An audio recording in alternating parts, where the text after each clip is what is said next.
Welcome back to Freedom to Learn podcast. So my name is Guru Yeleshwarapu, and I'm the founder of Silicon Valley for You.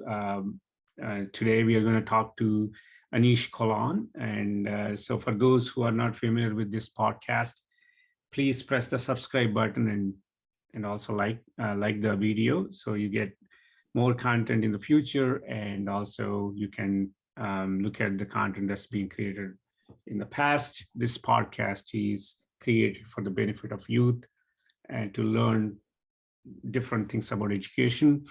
And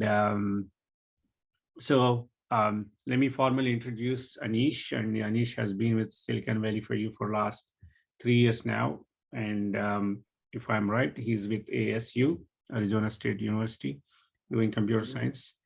And he still interns with us.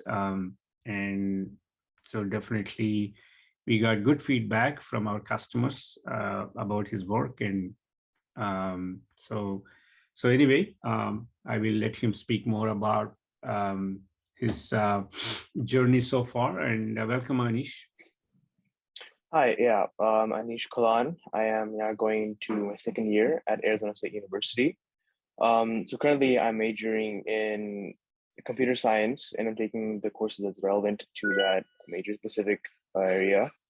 I'm in many clubs there. I'm in like higher position clubs, helping out, teaching other people as well. And then I've also been working with you alongside Silicon Valley for You, this organization, and basically teaching these younger kids the more knowledge of Python and other coding as well. Yeah.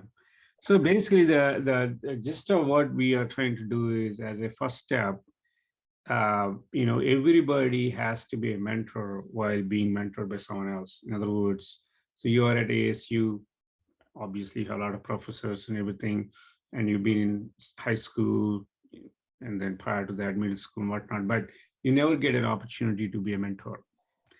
Although, because you are branded as a student, and that's going to remain same until you finish academics. So, so that's the reason we introduced that concept. I strongly believe personally, and also we kind of proved that, and you can watch for that now. So you become a good student by being a mentor, and so that you understand how to learn by being a mentor. And so otherwise, human psychology, general tendency for youth, especially, is to, whenever there is a obstacle, there is a tendency to point out that, hey, I'm not being taught by the teacher very well. And so that's why when you become a teacher, when you become a mentor, when somebody says something like that, how do you make corrections so that makes you learn when you are also a student, and when something is not happening as per your expectation, you tend not to do or point out somebody, and then first you work on it and make sure that you become good at it. And then, if you have questions, you're supposed to ask those questions. So that's the process we established. I think I'm glad that you took advantage. I hope that paid off. And so, you know, so early on, right? So I know you decided to go with computer science. So what made you to do coding or slash just choosing computer science? So initially, when I was younger, I was always kind of bent between taking the biology field or the computer science field. Didn't really know which one I would like more. But my father is in the computer science field, the engineering side, and basically being able to kind of watch him work every day from home, or even going to his work and seeing how he functions there, and then that kind of sparked an interest in me, where he also pushed me towards joining other small classes to get familiar with coding, like Scratch, kind of the basics, to see like how this actually would work. And that basically started the whole the spiral of like getting used to coding and actually enjoying it once like actually working with it. Yeah.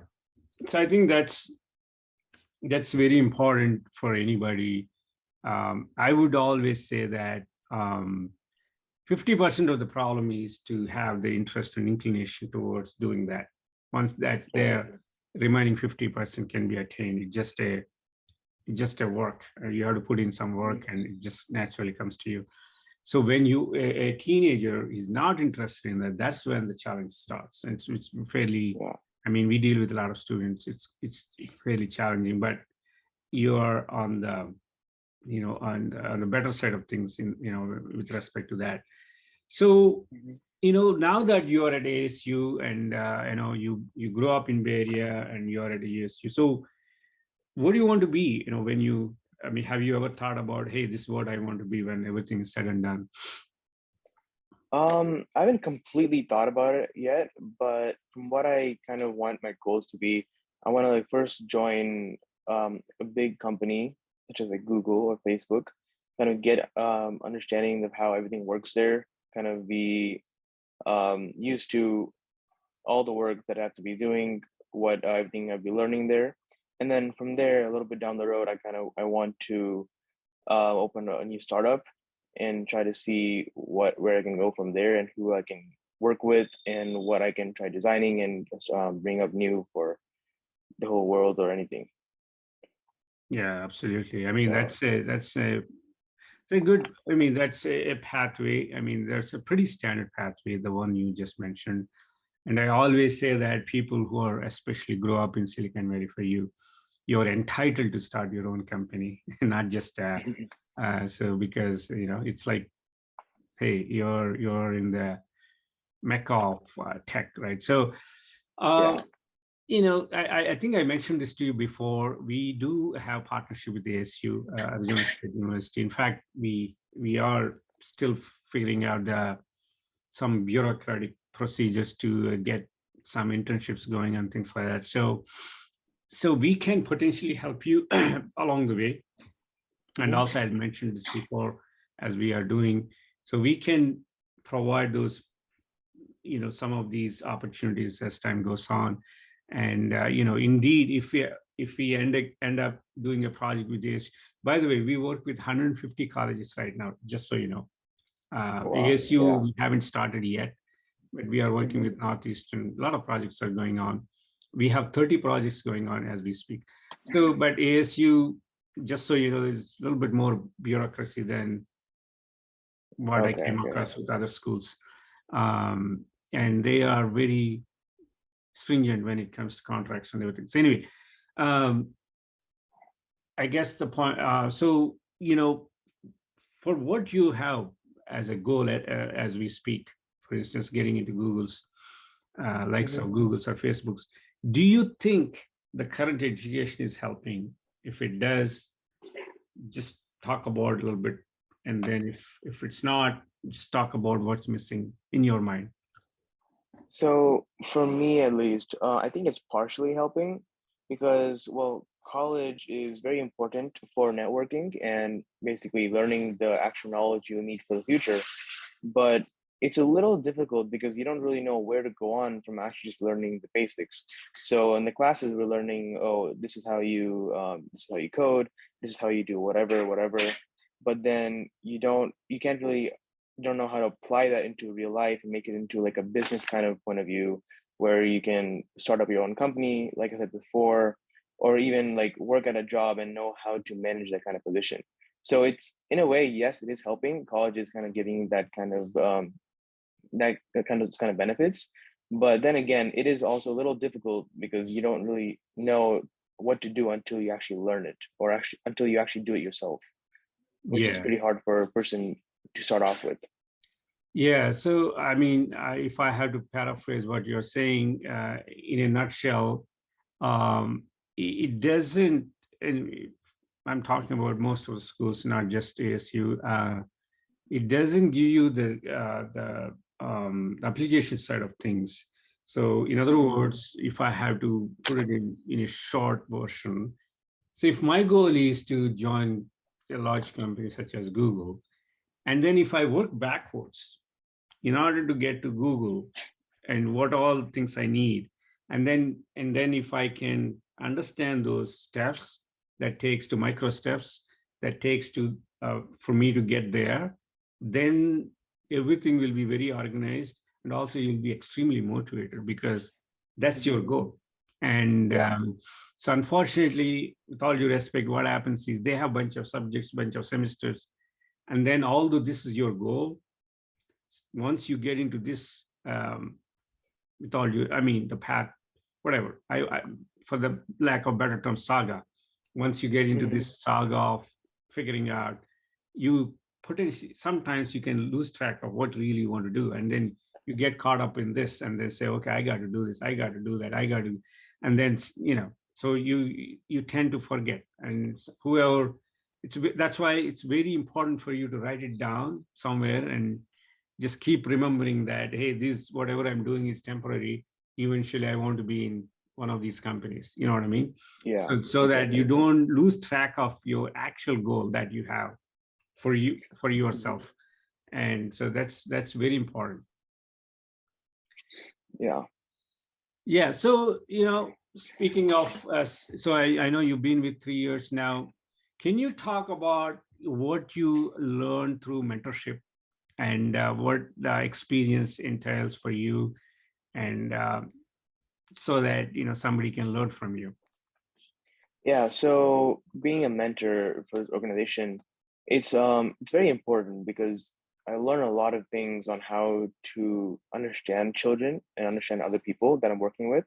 So when I'm teaching other students, I'm working with another person and organizing a whole plan, setting up like a goal of what I want to teach for this lesson, what I want this whole course, the output to be, basically those kind of things. And it's very important that when teaching the students, I have to be very patient and like calm, collected, because if you don't teach it properly, then they'll be upset, and then you'll get upset, and it's a whole spiral, and it'll be very difficult to actually proceed forward from that.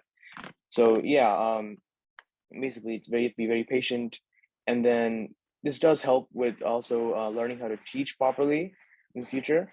So whenever, let's say, I personally have times where in my college I've had to help my other friends with some homework, and this experience helped me with basically getting the best way to portray my information so that they could understand it, and I could also learn more from it myself as well. And that's kind of what's pretty important from, I would say, the mentorship. Yeah, I And mean, I yeah. think you put it rightly. So I guess, yeah, a couple of things that I can think of is that when you, as I said before, you really learn when you mentor somebody because you have to prepare, and more importantly, somebody's appreciating your skills. In other words, we got good feedback about you, just so you know.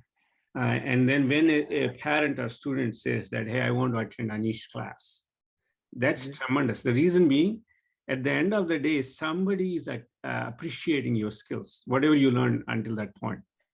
If Mhm. nobody appreciates your skills, it doesn't matter whether you're PhD or no one really cares, because if your services are not acceptable to other person, whether it's Mhm. a individual or an organization, you have no job. So as simple as that. Yeah. And somebody has to appreciate you.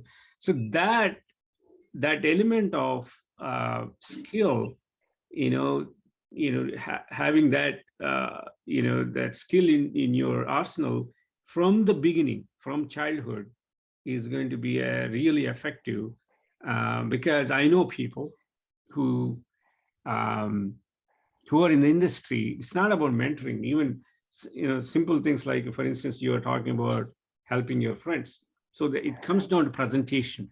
You have to go and present Yeah. somebody. Let's say you have to present a group of students or your peers or other company or whatever. It comes naturally. You guys can walk in, like you, for instance, Akhil, you attend. Akhil would have taught thousands of them.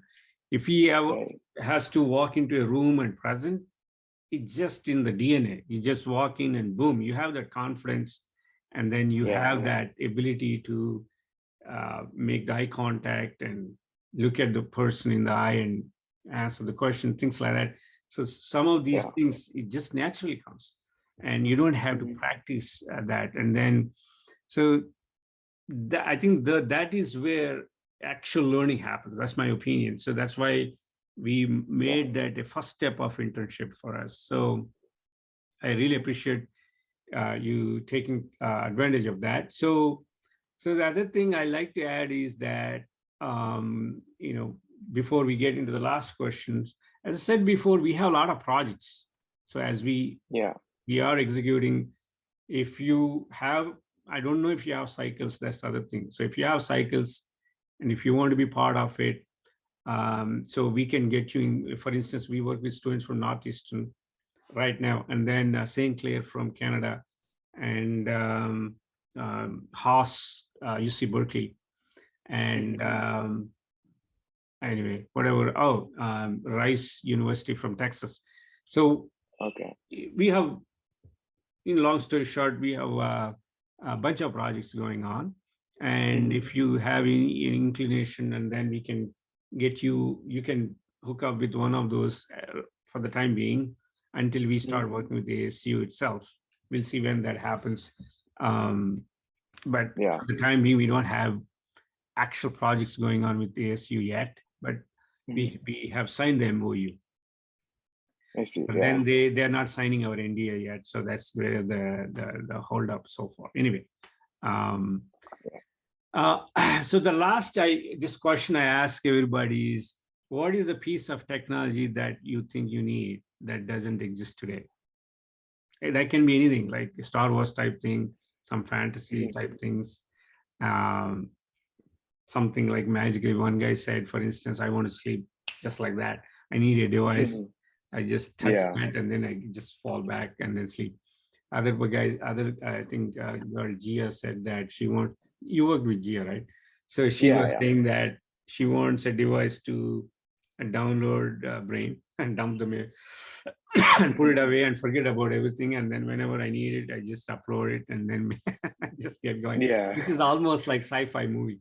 Um, Yeah.